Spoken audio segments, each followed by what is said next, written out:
Alors, merci à tous les deux d'être ici.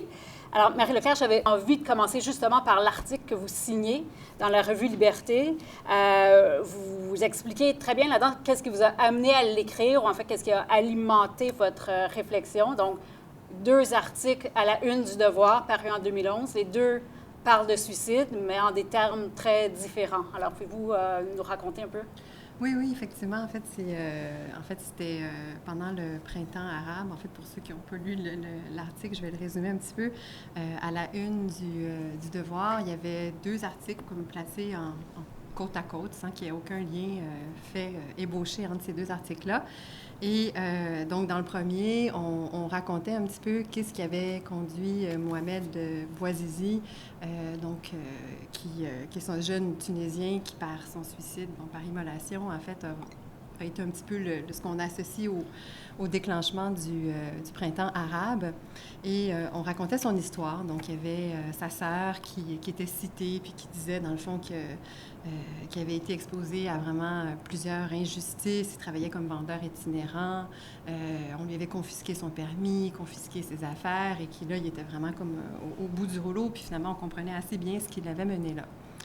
Et juste à côté, donc, c'était un autre article où là, c'était le père d'un jeune Québécois qui s'était lui aussi enlevé la vie. Et ce père-là, comme dans plusieurs articles qu'on peut retrouver, qui vont un petit peu ressembler à ça, en fait, parlait du suicide de son fils. Puis on insistait beaucoup dans l'article sur le fait qu'il n'y avait pas d'accessibilité au système de santé au Québec, que ça avait été comme très difficile de recevoir de l'aide. Et donc, le père présentait aussi un film qui voulait témoigner un petit peu de ça, mais dans la couverture de l'article, il n'était question que donc de ce problème de santé mentale. C'était très frappant, en fait, de voir à quel point le même phénomène, le suicide, était traité de manière tellement différente. Donc, jamais il était question de problème de dépression chez Mohamed Bouazizi. Et en même temps, jamais du côté du jeune suicidé québécois, on savait, qu'est-ce qui s'est passé, en fait? Qu'est-ce qui a mené ce jeune homme-là au suicide? Et c'est un problème, en fait, qui m'a frappée, puis on pourra en trouver de multiples exemples de ça. Encore récemment, vous vous souvenez, ce pilote d'avion qui a fait s'écraser un avion en Europe. En fait, dans la couverture médiatique de ça, évidemment, on a entendu éventuellement qu'il était déprimé. Mais en fait, ça ne veut rien dire. Ça ne veut strictement rien dire. On aurait pu dire qu'il était diabétique ou qu'il avait le cancer du côlon. C'est pas du tout... La dépression n'est pas un modèle explicatif du fait de faire s'écraser un avion rempli de co-citoyens. Donc, ça a un petit peu parti, justement, cette réflexion pour essayer de voir, c'est quoi les mots, en fait, qu'on utilise, puis comment ces mots-là peuvent jeter peuvent vraiment jeter un voile, en fait, plutôt que d'éclairer une réalité. Au Québec, en Amérique du Nord, on insiste beaucoup sur le fait que la détresse psychologique est une maladie. Il y a même le ministère de la Santé qui fait des grandes campagnes de sensibilisation ça part d'un bon sentiment, finalement. On veut insister sur le fait que la dépression, c'est pas une question de faiblesse, c'est vraiment une maladie, un trouble, une molécule dans le cerveau, quelque chose qui tourne pas rond. Mais peut-être, je vais m'adresser à vous, Jean-Claude Saint-Onge, est-ce que la dépression est vraiment une maladie au sens où on l'entend dans l'univers biomédical? On parle de déficit de sérotonine, mais c'est pas prouvé, finalement. Bon, je pense que c'est pas une faiblesse. Quand vous êtes victime d'un tremblement de terre ou bien que vous avez perdu votre conjoint, par exemple, c'est normal de déprimer. C'est pas nécessairement parce que vous avez une maladie. Alors, c'est certain que vous avez des symptômes, c'est certain que vous déprimez, mais la thèse dominante à l'heure actuelle, depuis à peu près 1980, sous l'influence de la psychiatrie américaine et puis sous l'influence de l'industrie pharmaceutique, c'est que toutes les maladies mentales, d'ailleurs, c'est pas un terme que j'aime beaucoup, maladie mentale, parce que quand on veut insulter quelqu'un, on dit que c'est un Christ de fou. Je préfère parler de détresse psychologique.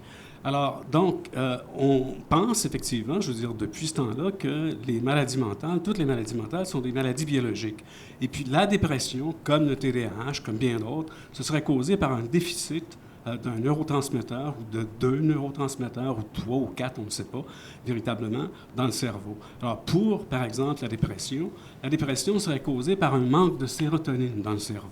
Or, on a constaté effectivement, après 40 ans de recherche intensive, et puis le premier psychiatre qui avait mis de l'avant cette théorie-là, Ashcroft, qui est un psychiatre écossais, a été le premier à la récuser, a été le premier à l'abandonner. Et puis, il n'y a aucune preuve, effectivement, que la dépression serait causée par un manque de sérotonine. Même que l'APA, l'American Psychiatric Association, en 1999, avait écrit un texte où on disait qu'il n'y a pas de preuve que c'est causé par un manque de sérotonine. Et pourtant, par la suite, plusieurs présidents de l'APA ont continué à mettre cette théorie-là de l'avant. Dans la promotion de l'industrie pharmaceutique, on continue à en parler comme ça. Et puis, il n'y a pas très longtemps, je rencontrais, par exemple, un de mes anciens étudiants au gym, et puis il me disait que sa blonde était déprimée, puis là, le médecin lui avait dit que si elle était déprimée, c'est parce qu'elle manquait de sérotonine. Alors, il n'y a aucune preuve que c'est causé. Il n'y a aucun diagnostic du DSM. Et puis, quand vous comptez les sous-types, vous en avez aujourd'hui à peu près 400. Il n'y a aucun de ces diagnostics-là pour lesquels il existe un marqueur biologique, un test, une prise de sang, un scan, une imagerie fonctionnelle, etc. Il n'y a aucun de ces diagnostics-là. Et c'est David Kupfer qui le dit très clairement. Il dit à un certain moment donné, puis ça c'est en 2013 qu'il le disait quand le DSM-5 est sorti, il disait il n'y a aucun marqueur biologique pour aucun des diagnostics qu'il y a au DSM. Et il ajoutait même, c'est pas demain la veille qu'on va en avoir. Même pour les troubles plus sévères, si on pense à la schizophrénie. Même pour les troubles plus sévères, y compris la schizophrénie. Parce que la schizophrénie, encore une fois, ce serait un manque de dopamine, cette fois, un excès de dopamine. Le TDAH, c'est un manque. D'ailleurs, on prend toujours les 3, 4 mêmes neurotransmetteurs, et puis on leur met tout sur le dos. Alors, c'est absolument extraordinaire. Et puis, les neurotransmetteurs, on a peut-être identifié ça, puis il y en a peut-être encore des centaines qu'on ne connaît pas. Le cerveau, là, c'est tellement complexe. Là. Il y a un prix Nobel de médecine qui disait à un certain moment donné, un neurologue, qui disait que ça va nous prendre au moins 100 ans pour comprendre le cerveau, peut-être un millénaire. Vous voulez ajouter quelque chose? Bien, peut-être juste, en fait, dire qu'il y a je dirais qu'il y a toujours...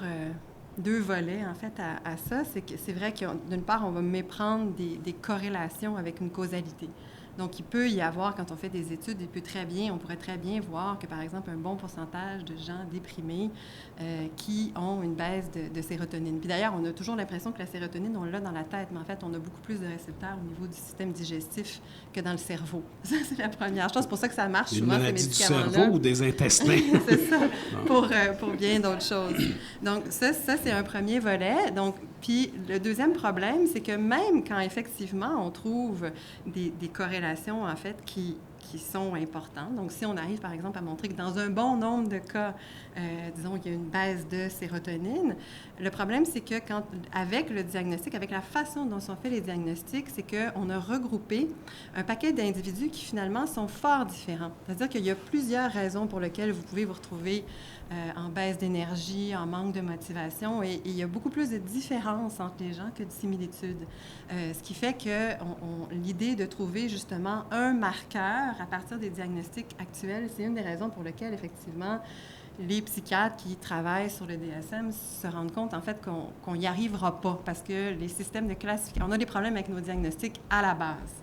Donc, on a aussi des problèmes à réunir les recherches et les diagnostics. Mais en tenant un discours comme ça, comme celui-là, est-ce qu'on risque pas... Est-ce qu'on n'incite pas des gens qui ont peut-être besoin de médicaments à laisser de côté leurs médicaments en leur disant mais c'est pas une maladie, c'est pas vrai que c'est un déficit de...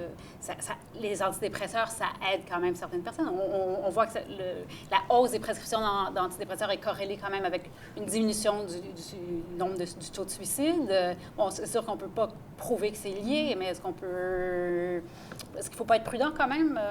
Mais ça, je pense que c'est sûr que de répondre oui ou non directement dans ces questions-là, c'est toujours très délicat parce que, dans le fond, bon, les gens prennent des médicaments pour toutes sortes de raisons, dont une est effectivement le fait d'avoir un diagnostic, mais aussi parce que c'est souvent le seul traitement qui est disponible.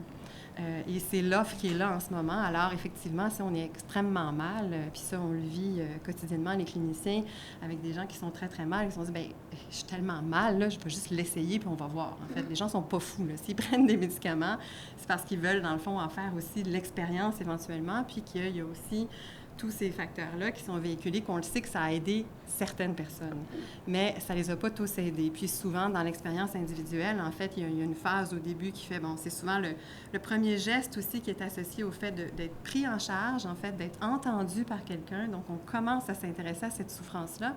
Puis après, c'est très difficile de départager, bien, qu'est-ce qui a aidé? Alors, si effectivement on s'en est sorti, on dit, bien, je suis peut-être plus prudente de garder ça, puis en voyant aussi individuellement, bon, qu'est-ce que ça fait, quel effet secondaire. Puis ça, c'est quelque chose qu'on voit très fréquemment quand on accompagne les gens au long cours. Mais je pense que ce qui est important, c'est que ça soit une décision qui soit bien éclairée. Et c'est sûr que ça ne peut pas se faire avec un médecin qui nous voit pendant 5-10 minutes. Pour faire un peu du pouce sur cette question-là, il y a des chercheurs qui ont obtenu, grâce à l'accès à l'information, la loi d'accès à l'information, toutes les études qui ont été soumises par les fabricants des nouveaux antidépresseurs, comme par exemple les ISRS, les inhibiteurs sélectifs de recapture de la sérotonine, comme Prozac, Paxil et compagnie. Et puis, ils ont fait une analyse indépendante. Ils se sont aperçus, finalement, qu'il y avait à peu près la moitié des études qui étaient négatives, qui montraient que l'antidépresseur n'était pas plus efficace que le placebo. Et puis, il y en a juste une de ces études-là qui n'a pas été publiée. Et puis les autres, effectivement, je veux dire, la majorité des autres n'ont pas été publiées. La vaste majorité des autres. C'est important que les études négatives soient publiées avec les études positives, parce que c'est comme ça qu'on apprend des choses. Et puis, il y a un autre chercheur, Irving Kirsch, qui a analysé justement ces essais cliniques-là, puis qui s'est aperçu que dans la dépression légère à modérée, l'antidépresseur n'était pas plus efficace que le placebo. Et puis que c'est dans la dépression sévère, cependant, qu'il y avait une différence, mais une différence d'à peu près 3 points de pourcentage, de 3 points sur 51. Alors, bon, on a exagéré énormément les effets désirables des antidépresseurs, et puis on a sous-estimé très grandement les effets indésirables des antidépresseurs. Bon, on sait, par exemple, qu'effectivement, je veux dire, les antidépresseurs, il y en a qui sont incapables de les métaboliser. C'est peut-être 3 à 10 % de la population qui sont incapables de les métaboliser. Et puis, ces gens-là accumulent à ce moment-là la sérotonine ou la noradrénaline, selon l'antidépresseur que vous prenez. Et puis là, il se produit comme une espèce de tempête dans le cerveau. Ils deviennent extrêmement agités, homicidaires, suicidaires. Et là, ce n'est pas 2 cas, 3 cas. Il y a des centaines de cas à travers le monde. J'ai un ami à Toronto, David Carmichael, qui a tué son enfant après avoir pris du Paxil. Je dis son nom parce qu'il est sorti avec ça. Il y a même une vidéo que vous pouvez voir sur Internet là-dessus. Il est allé à procès et puis il a été exonéré. J'ai une personne très proche de ma famille, encore une fois, je veux dire, avec du Paxil, qui à un certain moment donné, puis j'avais même pas fait le lien, puis j'étais au courant, qui est allé dans son garde-robe, qui a pris une ceinture, puis qui a essayé de s'attacher. Puis là, finalement, elle a dit non, c'est pas la façon de faire. Alors, il y a des centaines de cas comme ça. Il y en a qui sont aidés, effectivement. Beaucoup d'essais cliniques montrent que c'est un petit nombre. Et puis, mais il y en a aussi qui subissent des effets indésirables extrêmement graves. 60 % des gens, une étude en Nouvelle-Zélande, bon, vous n'aimez pas ça entendre parler des études, mais je vais vous en parler quand même, parce qu'il y en a des bonnes, puis il y en a des pourries, il y en a qui ne valent pas un clou. Mais les études auxquelles moi je me réfère, c'est celles qui ont une certaine valeur quand même. Il y a 60 % des personnes, par exemple, qui prennent des antidépresseurs, qui ont des problèmes sexuels absolument incroyables. Inhibition, par exemple, de l'orgasme, etc. Ça va mal dans votre couple, vous prenez un antidépresseur, imaginez si ça vous a arrangé. Bon, et puis, il y en a aussi un très grand nombre qui rapportent qu'ils ne réagissent plus aux choses qui les dérangeaient auparavant. Ils n'ont plus d'émotion. Moi, si mon pilote d'avion ou mon médecin prenait un antidépresseur, là, je pense que j'aimerais pas ça. Il y en a 39 % qui perdent toute forme d'empathie envers les autres. Alors, ça pose des gros problèmes. Non seulement ça, mais il y a beaucoup d'études, puis il y a 4, 5, 6 études qui vont dans le même sens, qui montrent que les gens, par exemple, qui suivent une psychothérapie, ont 2 fois moins de chances de retomber en dépression que ceux qui prennent un antidépresseur. Alors, et puis, sa loi, le commissaire à la santé du Québec, disait qu'il faudrait que l'assurance médicaments couvre les psychothérapies. Puis il n'y a pas rien que les psychothérapies. L'acupuncture a été démontrée pour la dépression légère et modérée, efficace. L'exercice, évidemment, c'est difficile de faire de l'exercice, je le sais, surtout à mon âge, 74 ans. Mais donc, il y a des alternatives. Alors, c'est ça qu'il faut regarder. Il y a des alternatives, puis malheureusement, ces alternatives-là, puis pas seulement que ça, mais par exemple, une personne qui déprime, une personne très âgée qui déprime parce qu'elle est isolée, je veux dire, est-ce que la solution, c'est de lui donner un antidépresseur? Ou bien non, c'est de faire en sorte, je veux dire, je ne sais pas, qu'on trouve des moyens pour lutter contre l'isolement des gens, qu'on trouve des moyens pour lutter contre la pauvreté, puis tous ces problèmes-là. Oui, Marie-Leclerc, j'allais vous demander justement, en ayant trop vite une lecture biomédicale de la détresse psychologique, en recourant tout de suite aux médicaments, est-ce que finalement on ferme les yeux sur les réelles racines de cette détresse psychologique-là, les racines peut-être personnelles, mais aussi sociales, comme M. Sainton, je viens de dire, les inégalités sociales, etc. Bien, c'est clair. Puis je pense que ça pose tout le problème, c'est qu'en ce moment, le choix est laissé finalement, on pourrait dire, à l'individu. Puis encore, on présuppose que l'individu serait bien informé, ce qui n'est pas nécessairement le cas. Donc, avoir l'information sur l'ensemble des traitements, par exemple, qui pourraient être disponibles. Mais bon, c'est laissé à l'individu. Puis effectivement, je pense que là où c'est... Puis à la limite, si l'individu est bien accompagné dans ses choix, passe toujours à aller, qu'il prenne le médicament, qu'il n'en prenne pas. S'il y a quelqu'un qui est là, qui se préoccupe aussi des effets secondaires, c'est une chose. Le problème, c'est que collectivement, tout y passe. Puis ça c'est un grave problème au sens où, étant donné que les médicaments sont remboursés, ça devient un peu comme un bar open. Et le fait justement qu'on soit dans une espèce de quête individuelle du diagnostic et même sociale, ça veut dire que, par exemple, quand il y a un problème à l'école, on va voir le médecin. Quand il y a un problème au travail, on va voir le médecin. Donc, ça fait en sorte finalement que collectivement, on s'en occupe plus. Puis après ça, bien, on n'a plus de ressources. Puis c'était soulevé un petit peu tout à l'heure, toutes les questions de l'accessibilité aux soins de la santé. Mais il faut se demander aussi, est-ce que un des problèmes, c'est parce que le système de santé s'occupe de trucs qui ne relèvent peut-être pas du système de santé, justement, mais de l'éducation puis de la possibilité de prendre bien soin, en fait, les uns des autres. Si on attend que tout le monde soit en déséquilibre de sérotonine pour les ramasser puis leur donner des médicaments, bien, on n'agit jamais sur les racines du problème. Alors, je pense que ça, c'est clair que, bon, on le voit avec les psychothérapies, sont pas remboursées, mais c'est difficile aussi pour les organismes communautaires, en fait, d'avoir du financement. Et il n'y a pas de limite au nombre de consultations qu'on peut faire pour recevoir, en fait, un diagnostic. Pas de limite au nombre d'essais de médicaments qu'on peut faire pour la dépression. Il y a souvent des gens qui vont essayer 4, 5, 6 formes de médicaments. Et tout ça, ça coûte très cher. Et sans parler, pour revenir peut-être au sujet du TDAH, en ce moment, il y a une véritable épidémie dans les bureaux des médecins, dans les bureaux des psychologues, de gens qui pensent avoir le TDAH. Des gens souvent qui fonctionnent bien, en fait, mais qui sentent que c'est pas tout à fait ça. Ils pourraient peut-être être un peu mieux, tu sais. Le sentiment d'inadéquation est très largement répandu, en fait. Donc, ça fait... Ou alors, on peut se préoccuper aussi, notre enfant, il pourrait être plus performant que ça. Donc, tout ça, en fait, ça coûte très cher parce qu'en fait, il y a non seulement les gens qu'on traite, mais il y a aussi tous ceux à qui on finit par dire que, ben non, c'est pas ça, il faut regarder ailleurs, en fait. Puis, il y a des deuils à faire, des fois, on est tous différents. Alors, je pense que si tout cet argent-là va là-dedans, bien, c'est sûr qu'après ça, on est démunis, puis on se sent super impuissant.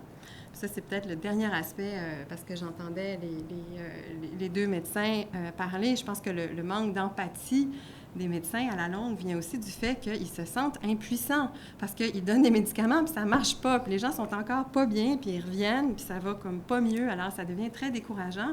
Puis c'est pas très tentant après ça d'aller ouvrir quand on ne sait pas quoi faire avec. Est-ce que c'est la solution que les médecins deviennent anthropologues, sociologues, etc.? Je ne suis pas sûre. Là, c'est peut-être trop lourd à porter aussi comme responsabilité.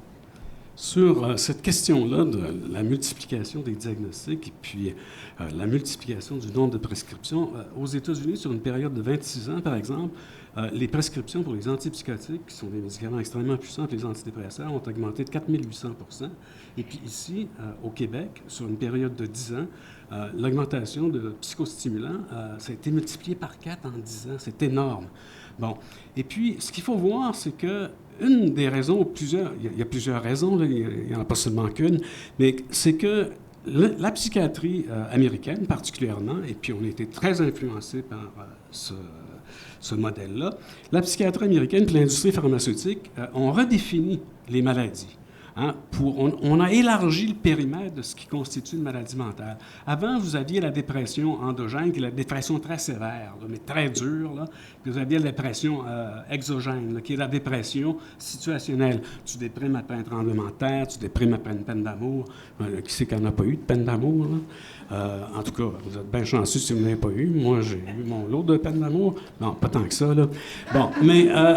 alors, donc, on redéfinit les maladies. Puis, avant, on prescrivait des antidépresseurs parce qu'on considérait qu'ils étaient très dangereux, parce qu'ils couraient un risque de suicide. On les prescrivait uniquement pour la dépression très grave, la dépression mélancolique. Mais on a tout redéfini ça, on a abandonné cette distinction-là, et puis on a tout regroupé ça sous le même parapluie, la dépression majeure. Puis là, on s'est mis à prescrire des antidépresseurs à tout le monde.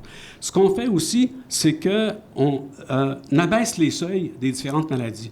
En 1994, par exemple, avant 1994, dans le DSM, ça prenait 8 critères pour mériter un diagnostic de TDAH. On l'a baissé à 6. Et puis, les experts du DSM, y compris, par exemple, Alan Francis, qui était le président du DSM à cette époque-là, s'attendaient à une augmentation du nombre de cas de 15 %. Il y en a eu 200 %. On invente, par exemple, des nouvelles maladies. Il y a une nouvelle maladie là, qui vient de rentrer dans le DSM-5, là, ça s'appelle le trouble neurocognitif mineur. C'est oublier des choses en vieillissant. En tout cas, moi, je vous garantis que je l'ai au cube, celui-là. J'ai 74 ans, comme je le disais, puis je m'en vais acheter une pinte de lait au magasin. J'achète 3 autres affaires, puis j'oublie ma pinte de lait. C'est pour ça que j'ai pris un appartement à 50 mètres du magasin. On invente aussi vraiment là, de toutes pièces des maladies. Comme par exemple le trouble prémenstruel très, très sévère. Ça s'appelle maintenant le trouble dysphorique prémenstruel. C'est une maladie mentale qui figure au DSM-5. Alors, le trouble de l'hyposexualité, le trouble du manque de désir sexuel, c'est aussi une maladie qui figure au DSM-5. Et puis, là, on a estimé qu'il y avait 43 % des femmes qui souffraient de ça. On leur a posé quelques questions, puis s'ils répondaient, comme par exemple, est-ce que vous avez eu un manque de désir sexuel au cours des 2 mois précédents? Est-ce que vous avez eu un manque de lubrification? Puis là, on vient d'inventer une pilule LADI. Hein? Là, il y a une pilule. On dit que c'est du Viagra féminin, mais c'est pas pantoute du Viagra féminin. Hein? Le Viagra, ça agit sur un mécanisme pur et simple, alors que là, c'est supposé agir sur le désir sexuel. Et puis, on s'est aperçu dans les essais cliniques, finalement, que les femmes qui prenaient un placebo avaient 0,05 relations sexuelles satisfaisantes de plus par mois, et les femmes qui prenaient le médicament, c'était une relation sexuelle satisfaisante de plus par mois. Et puis, il y a beaucoup d'effets indésirables avec ce médicament-là, parce que, surtout, quand vous prenez de l'alcool, et on a fait un essai clinique, imaginez ça, avec 23 hommes et 2 femmes, pour tester la sécurité du médicament avec l'alcool. Hein, il peut faire baisser votre pression artérielle, vous pouvez tomber dans un coma, etc. En tout cas, c'est absolument incroyable. Et ça avait été rejeté 2 fois par la Food and Drug Administration, puis finalement, à cause des pressions, puis des pressions, puis des pressions, ils l'ont finalement adopté. Mais vous faites référence au DSM, donc qui existe depuis... 52. 52, la première version. Il y en avait 106, puis là, on est rendu avec les sous-types à 400 à peu près. On est 4 fois plus fou qu'avant. La dernière version, donc, qui est sortie en 2013. Mais Marie Leclerc, pardon, on discutait un peu cette semaine, puis vous me disiez, est-ce que c'est vraiment le DSM qui est en train de nous rendre tous fous d'une certaine façon? Vous me disiez, non, c'est quelque chose qui existe depuis même le Moyen-Âge. Vous me parlez de peinture de Jérôme Bosch. Je trouvais ça intéressant. Vous pourriez en parler un peu? Oui, bien en fait, c'est ça, c'est que les tendances qu'on observe puis les problèmes associés au DSM, en fait, c'est pas le DSM, il les a comme pas inventés, mais les révèle, je dirais, très bien. Au sens où l'idée en fait, c'est comme si, dans le fond, il faut comprendre c'est quoi l'intérêt un peu des experts qui sont derrière, puis de comprendre le point de vue qu'occupent les psychiatres dans le monde, parce que c'est vraiment un outil de l'APA, l'Association américaine des psychiatres. Et essentiellement, les psychiatres, ce sont des gens qui ont observé des gens qui déviaient pas mal des normes, finalement, des normes sociales. Et ça change, en fait, avec les époques. Donc, nécessairement, le contrat social fait toujours en sorte qu'il y a des exclus, mais qui est exclu peut changer selon qu'il faut tous avoir la même sexualité, tous être super performants, mais ça va produire un genre d'exclus un petit peu différent. Mais l'idée de médicaliser, en fait, les exclus, ça, c'est vraiment pas nouveau, en fait, dans le sens qu'on sait très bien que le contrôle de la folie est passé d'un univers, bon, d'abord religieux, et éventuellement, c'est plutôt la médecine qui a eu tendance à s'en occuper. Puis quand je présente justement le DSM-5, je l'introduis toujours avec une toile de Jérôme Bosch, qui est un peintre flamand du 15e siècle. Et il y a une super toile, en fait, qui s'appelle « Extraction de la pierre de folie ». Et dans le traitement proposé du sujet par Jérôme Bosch, on voit vraiment 4 tendances qui sont toujours à l'œuvre, en fait, dans le DSM-5, puis qui a été à l'œuvre tout au long du DSM. En fait, le premier, c'est vraiment, donc, extraction de la pierre de folie. On voit un homme qui est en train de se faire enlever sa pierre de folie, le cerveau un peu ouvert, par un bonhomme qui porte un genre de cône sur la tête. Et donc, ça montre que, dans le fond, les interventions de type biologique, en fait, ils ont toujours suscité plus l'intérêt de la psychiatrie que toutes les autres. Et ça, les historiens qui se penchent, en fait, sur les publications en médecine, sur les histoires de cas, même au temps fort de la psychanalyse, en fait, il y a toujours eu plus de publications sur les études à saveur plus biologique. En fait, il y a toujours eu aussi une préoccupation pour le traitement moral des fous, en fait, qui a commencé avec Pinel. Mais quand on regarde ce qui se produisait comme recherche, comme étude, comme intérêt, c'est jamais aussi nombreux, en fait, c'est jamais aussi prévalent que la question biologique. Et ça, c'est vrai encore de nos jours. En ce moment, ce sont beaucoup les techniques en neuro. Et on a un peu passé les antidépresseurs, là, les neurotransmetteurs, puis on est à fond dans les études d'imagerie. On essaie de regarder qu'est-ce qui se passe, en fait, dans le cerveau. Donc, cette tendance-là, elle est bien là. La deuxième qu'on voit, en fait, c'est que, bon, d'une part, le chirurgien, il n'est pas seul. Il est accompagné, il y a le patient, il y a le chirurgien par-dessus, puis il y a un religieux qui a l'air d'être en train de l'invectiver, puis il y a une religieuse qui tient un livre dans ses mains. Puis ça n'a vraiment pas l'air d'être l'harmonie entre toute cette équipe de soins. Et encore maintenant, toute la question du partage, en fait, des pouvoirs des soignants aussi, ça va beaucoup influencer, en fait, la manière dont les soins vont se donner. Puis c'est pas du tout évident de développer des discours. On le sait que c'est biopsychosocial, là. Tout le monde le sait. Tout le monde l'apprend au bac dans toutes les disciplines, mais le bio finit toujours par monter, avoir plus de pouvoir que les deux autres aspects. Troisième chose, l'homme qui se prête à l'opération, en fait, dans la toile de Bosch, contrairement à d'autres peintures de lui où on va voir vraiment des gens assez démunis qui concordent peut-être plus à l'idée qu'on pourrait se faire de la maladie sévère au Moyen Âge. Probablement que si vous aviez une schizophrénie au Moyen Âge, c'est difficile de rester aussi corpulent, aussi richement vêtu. Alors, on peut penser qu'il se prête volontairement à cette intervention-là. Comme on le fait tous, en fait. Hein? On va aller chercher l'intervention qu'on pense qui va nous aider. Puis il y a des études en psychologie sociale qui démontrent que quand on n'est pas bien, pour nous-mêmes, on a plus tendance à penser que c'est biologique. Et la maladie mentale, elle n'est pas que mentale, c'est tout le corps qui crache en général. Hein? Donc, quelque chose qu'on ne reconnaît pas, puis on pense que c'est biologique. Puis quand c'est les autres, là, on est plus enclin à trouver que c'est social ou psychologique. Donc, il y a aussi ce biais-là qui fait en sorte que tout le monde est comme... Hein, c'est pas pour rien que Jean Coutu est notre ami. Et c'est parce qu'on a déjà une bonne relation, en fait, avec lui. Dernière tendance, encore là, que j'ai trouvé vraiment frappante quand je l'ai vue, c'est que la scène, elle est, en fait, vraiment dans le champ. C'est-à-dire qu'on voit qu'il y a un village en arrière, on voit le clocher d'une église. Ensuite, on voit la potence, l'endroit où sont exécutés les criminels. puis la scène, elle est complètement dans le champ. Donc, complètement coupée de tout ce qui permettrait de comprendre, de raconter qu'est-ce que ce monsieur-là a bien vécu pour vouloir qu'on lui enlève sa pierre de folie. On le sait pas. Puis c'est ça qui se passe, en fait. Les psychiatres, ils le savent pas, par définition.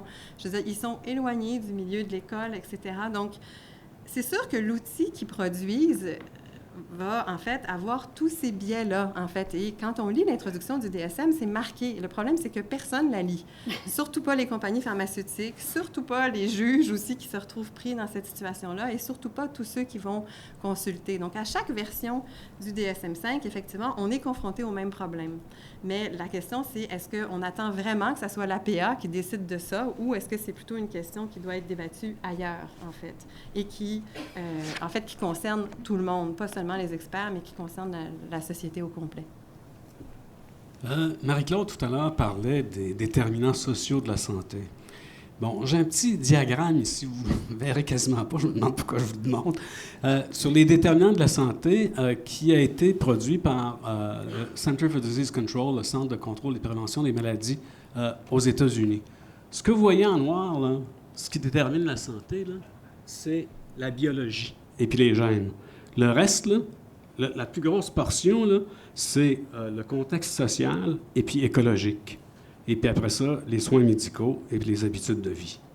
OK? Alors, effectivement, il y a probablement des facteurs biologiques qui peuvent intervenir au niveau de certains problèmes de santé mentale, mais en même temps, ces facteurs écologiques-là, ces facteurs biologiques-là jouent probablement un rôle extrêmement mince. Par exemple, dans les études qui ont été faites, dans les études génétiques qui ont été faites sur le TDAH, on s'est aperçu que les enfants TDAH, finalement, il y en avait un petit pourcentage qui exhibait une certaine signature génétique, et puis que les non-TDAH, il y en avait un bon pourcentage aussi. Par exemple, bon, je parle d'une signature génétique, là, les CNV de grande taille, on ne rentrera pas dans les détails, là, mais il y en avait 12 par exemple, chez les TDAH, et puis 7,5 chez les non-TDAH. Si c'était une cause, là, les 7,5 ils seraient TDAH, et puis il y a 88 là, qui sont TDAH puis qui n'ont pas cette signature génétique-là.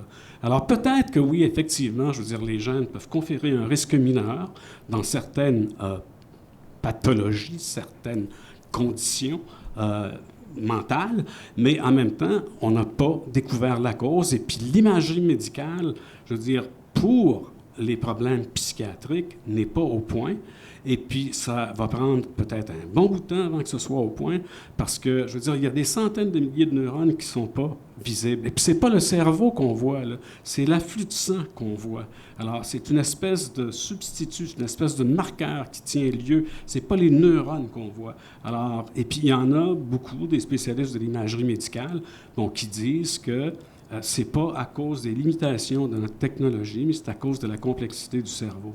Et puis, il y a des chercheurs, il y a quelques années, qui ont mis un saumon mort dans un appareil d'imagerie fonctionnelle.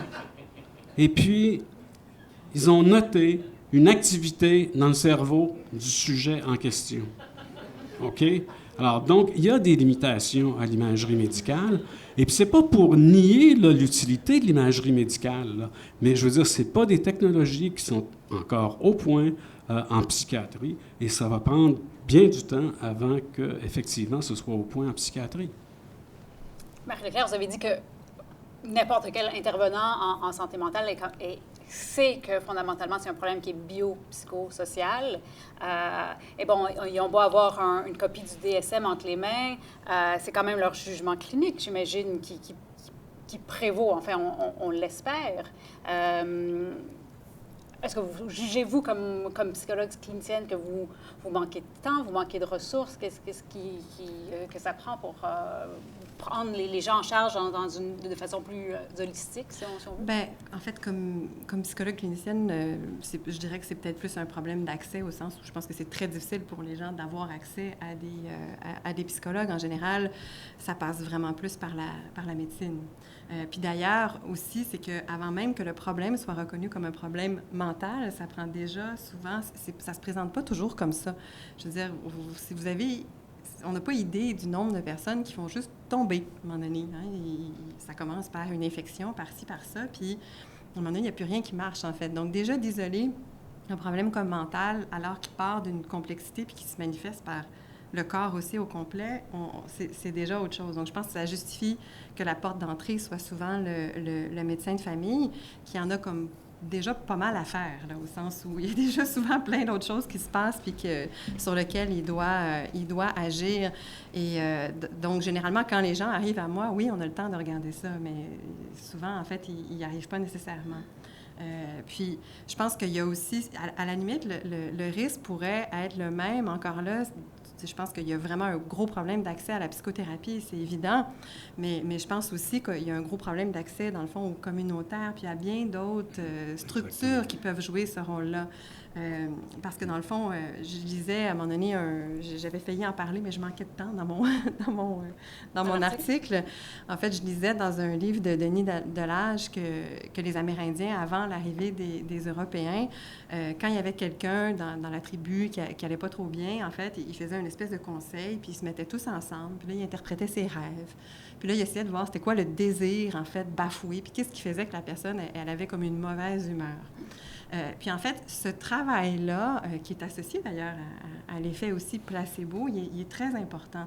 Et je pense que ça, c'est aussi un des trucs qui se joue en fait dans les bureaux des médecins. Ils ne donnent pas seulement des médicaments parce qu'ils pensent que ça marche.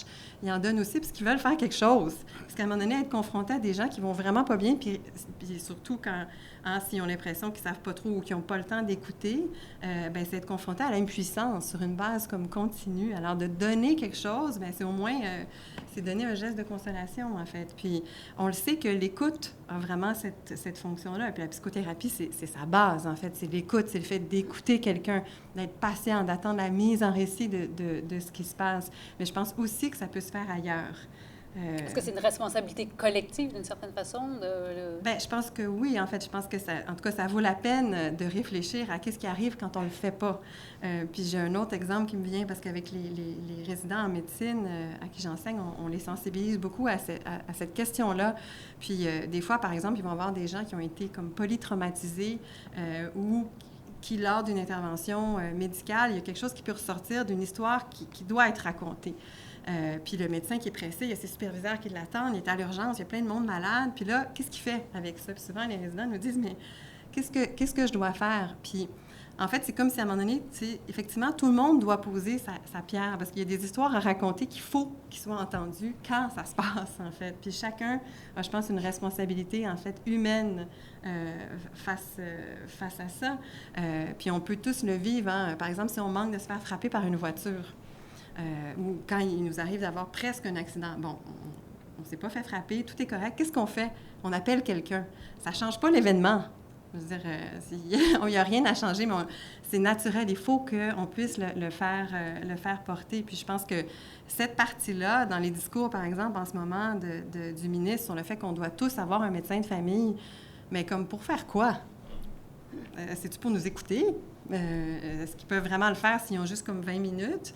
Est-ce que c'est vraiment juste de ça dont on a besoin? Je ne suis pas certaine. J'ai l'impression qu'on est dans une confusion totale sur c'est quoi le rôle de la médecine ou des interventions, puis qu'est-ce qui, au contraire, doit être fait par la communauté? Parce qu'effectivement, les médecins sont formés pour intervenir.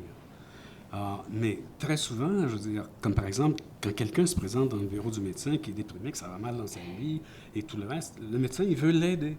Mais des fois, lui, tout ce qu'il a, là, c'est l'antidépresseur. Puis quand tout ce qu'on a, là, c'est un marteau, là, tout ce qu'il y a autour de nous ressemble à un clou. Alors, donc, c'est véritablement ça qui se produit. Alors, il est un peu démuni, il veut faire quelque chose, il veut aider.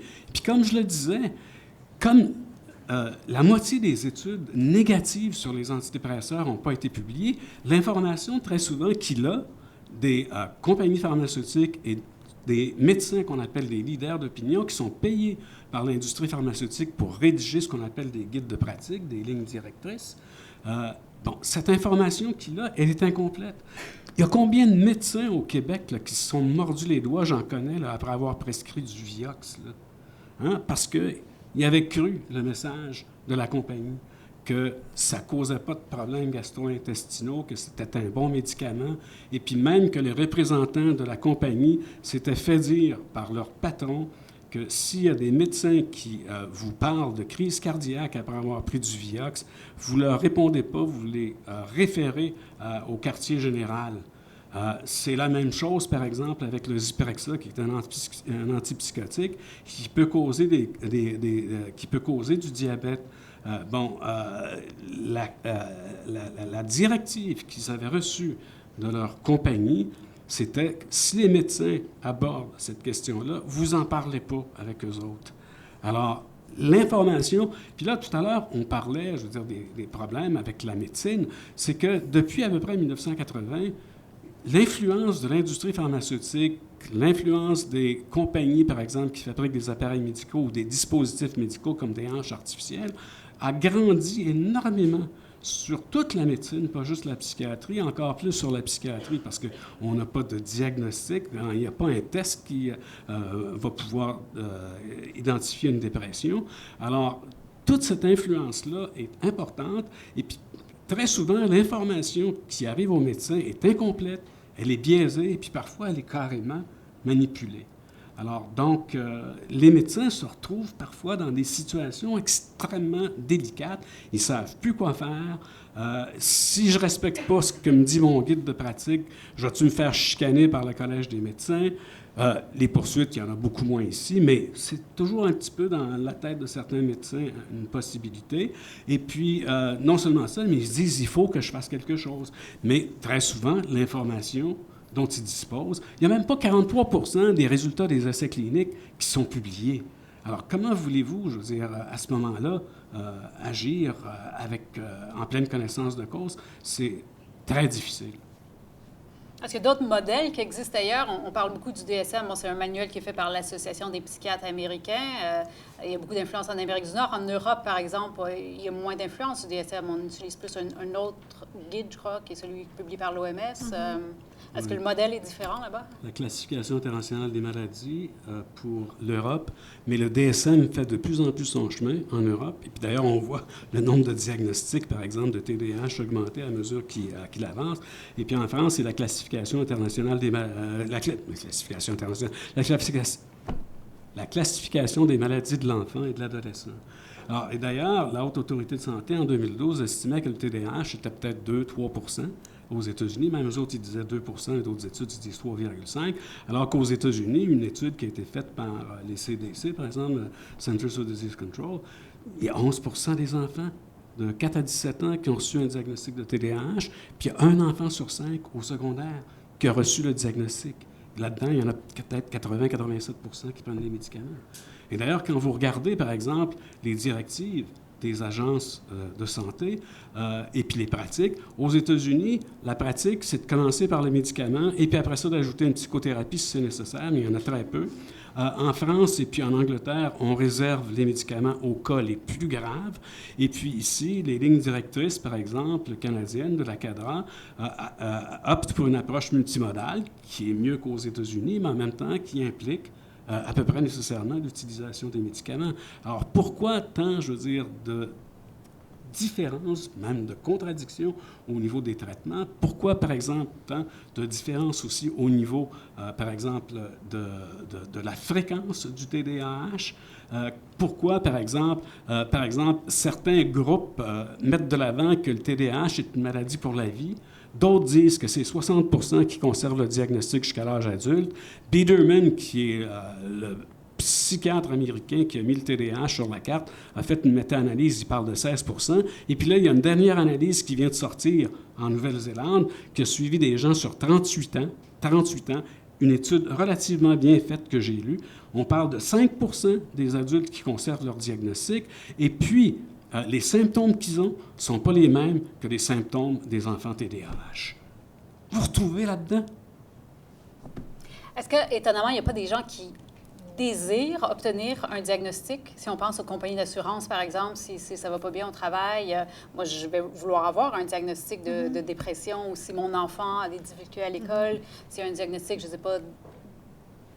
Celui d'autisme, par exemple, va ouvrir la porte à certains services. Bien, c'est clair, parce que dans le fond, dans tout ce que vous dites aussi, c'est que c'est toujours le même problème qui est décrit tel quel dans le DSM, qui est un problème de validité, dans le sens qu'on sait que nos classifications en psychiatrie ne sont pas valides, au sens où c'est des individus différents, les parcours vont être différents, on sait que les réponses au traitement vont être différentes. Donc, tout ça, ça fait en sorte que ça crée énormément de confusion dans les résultats de recherche, effectivement.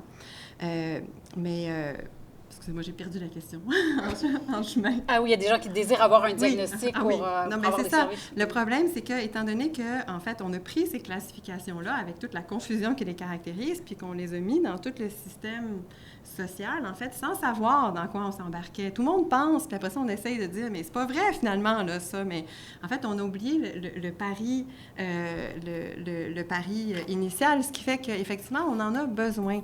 Parce que, dans le fond, ça part de la souffrance, hein, comme je le disais. Les psychiatres, ce sont, dans le fond, des spécialistes, des gens qui souffrent. Fait que si vous observez tous les gens qui souffrent, à un moment donné, vous finissez par trouver qu'ils ont effectivement des points en commun. Puis là, vous revisez un peu vos descriptions. Puis là, bien, vous essayez de les aider, puis vous le revisez encore. Mais après ça, quand les gens prennent ça, bien, ils en ont effectivement besoin pour avoir des congés au travail, de l'aide, en fait, à l'école. Donc, le problème devient vraiment complexe. Puis moi, je pense qu'une des conséquences qui me préoccupe le plus, autant individuellement que collectivement, beaucoup plus que prendre ou non le médicament. Ça, à un moment donné, je trouve que, bon, OK, ça va, là, tu sais, on est là-dedans, là, on a plein d'informations, effectivement, qui circulent. C'est très dur de s'y retrouver, mais c'est la mise en récit de tout ça qui devient problématique. Donc, pour l'individu, le risque, c'est encore plus, selon moi, que de prendre un médicament, c'est de s'identifier complètement à cette affaire-là. Donc, mon TDAH me fait faire ci, me fait faire ça, c'est ma dépression. Puis là, il y a une espèce de colmatage de l'identité. Puis peut-être l'exemple qu'on a eu le plus frappant, en tout cas collectivement, qu'on a pu voir, c'est avec les peuples autochtones, en fait, puis l'histoire des pensionnats. On a parlé combien de temps de la toxicomanie, etc., de tous les problèmes de santé mentale, violence conjugale et tout. Puis combien de temps ça a pris avant que... Puis qui était là aux commissions de réconciliation? Pratiquement personne, en fait. Puis c'est vraiment plus ça qui va aider, en fait, là, la réconciliation, c'est-à-dire le fait de mettre à jour tout ce qu'une collectivité a vécu, que de les prendre individuellement. Puis effectivement, les gens ont des problèmes de toxicomanie. Effectivement, il y a de la violence conjugale. Mais c'est d'où ça part, c'est important. Puis on se sent mal, parce qu'en fait, on le sait pas, on le sait jamais collectivement d'où ça vient, mais... Puis individuellement, c'est la même chose. Alors, si quelqu'un ait un médicament ou qu'il n'ait pas, moi, ce qui me préoccupe plus, en fait, c'est la possibilité qu'il y ait du temps qui soit donné pour essayer juste de prendre le temps de comprendre ce qui se passe, en fait, puis de remettre l'identité en chemin. Puis on reçoit plein de gens, justement, qui viennent pour le TDAH. Puis il y a toujours une vraie souffrance. Puis si on fait juste leur dire « vous n'avez pas de TDAH », ils sont découragés. Parce que ça veut dire qu'ils ne comprennent pas ce qui se passe, pourquoi ils vont... Puis si, au contraire, on prend le temps de vraiment se pencher sur la situation. Écoutez, on ne pense pas que vous avez un TDAH, mais on voit bien que vous avez plein d'idées suicidaires, que ça ne va pas, là. Il y a plein de choses qui se passent dans vos relations, c'est dur à l'école, puis on va vous aider. Bien, ça va, ils n'en veulent plus de TDAH à ce moment-là. Donc, c'est tout. Quand j'enseigne, justement, je pense qu'il y a une grande différence entre évaluer un problème puis poser un diagnostic. Puis ça, c'est écrit tel quel dans le DSM, hein? Ça dit que pour faire une évaluation, on doit aller bien au-delà de ce qui est requis pour poser un diagnostic. Mais ces mises en garde-là, elles ne circulent pas avec le message. Le message, il part tout seul, puis il est perverti. Puis ça, même les psychiatres ne peuvent rien y faire, en fait, à ça. C'est vraiment un phénomène, je pense, qui est beaucoup plus global. Ça fait l'affaire de l'industrie pharmaceutique, c'est sûr, mais même l'industrie pharmaceutique, à part de fermer ses usines, ne peut pas y faire grand-chose à la manière dont on intègre, en fait, cette information-là. Moi, je me souviens, dans les dernières années que j'enseignais, j'avais 2-3 étudiants qui m'arrivaient à chaque session. Là, moi, j'ai un problème. TDAH, Asperger, etc. Ils s'identifient à leur diagnostic, effectivement. Et puis quand vous leur dites que c'est peut-être pas ça, c'est d'autres choses, ils sont complètement perdus parce que c'est tellement passé dans les mœurs à l'heure actuelle que oui, effectivement, je veux dire, on pense que c'est quelque chose de vrai qui existe. Et puis, ce qui est intéressant, c'est que, par exemple, les lignes directrices canadiennes nous racontent qu'il y a jusqu'à 9 enfants sur 10 qui reçoivent un diagnostic de TDAH, qui en reçoivent un autre en plus de celui du TDAH. J'en ai relevé une quarantaine de ces diagnostics-là. Alors, si ces enfants-là souffrent, effectivement, et s'ils ont des problèmes, c'est à cause du TDAH ou c'est à cause de leur apnée du sommeil, c'est à cause de leur dyslexie? Est-ce que c'est à cause, par exemple, de l'autisme? Parce que beaucoup d'enfants autistes reçoivent aussi un diagnostic de TDAH. Est-ce que c'est à cause d'un autre problème médical?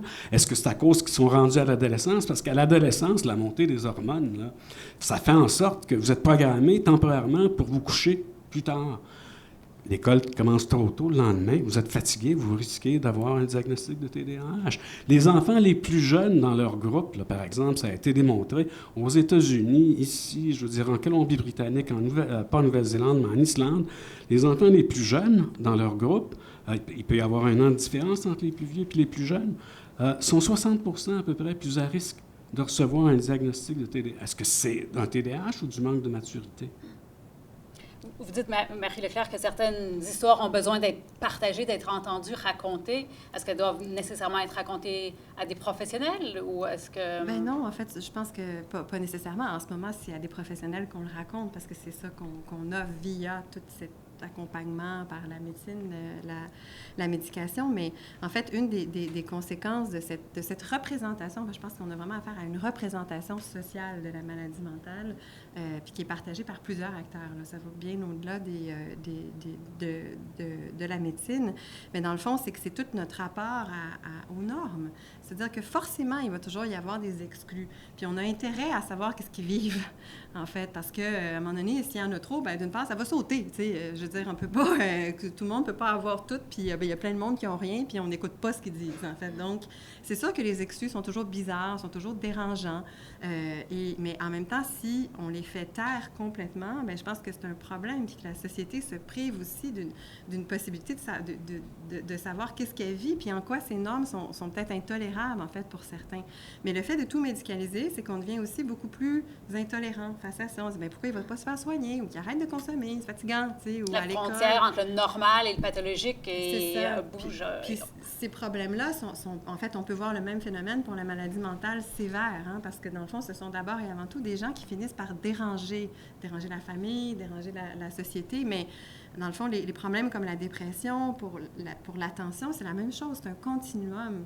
Donc, dans les études qu'on fait dans les évaluations, par exemple en neuropsychologie, ils vont évaluer ces fonctions-là sur un continuum. Ils vont pouvoir vous situer par rapport à l'ensemble de la population, par rapport à un groupe de référence. Puis, il y a toujours, nécessairement, c'est une courbe normale, tout le monde n'est pas pareil. Donc, il va toujours y avoir des différences. Puis, qu'est-ce qu'on fait? Comment on les aide? Est-ce qu'on veut que ces gens-là redeviennent comme tous les autres? S'il y a un médicament qui permet de le faire, c'est sûr que les gens vont vouloir redevenir, en fait, comme les autres. Mais je pense que de se priver de l'histoire, c'est très dramatique. Puis, moi, un truc qui me fait vraiment halluciner, j'ai fait une étude sur la politique éditoriale d'un journal. Justement, c'était pour les questions de TDAH et des troubles de la conduite. J'ai regardé sur 20 ans, en fait, toutes les publications qui portaient là-dessus pour voir si c'était conforme à la politique éditoriale de la revue, qui disait qu'elle se préoccupait de tous les facteurs biologiques, psychosociaux, psychanalytiques, C'était etc. C'était une revue, en fait, scientifique de l'APA, section enfants-adolescents. Donc, une revue très prestigieuse. Hein? On est très bien coté si on publie là-dedans. Puis, en fait, il s'occupait principalement, effectivement, des médicaments, des questions diagnostiques. Le reste qui était très, très, très négligé, la question de l'observance et tout.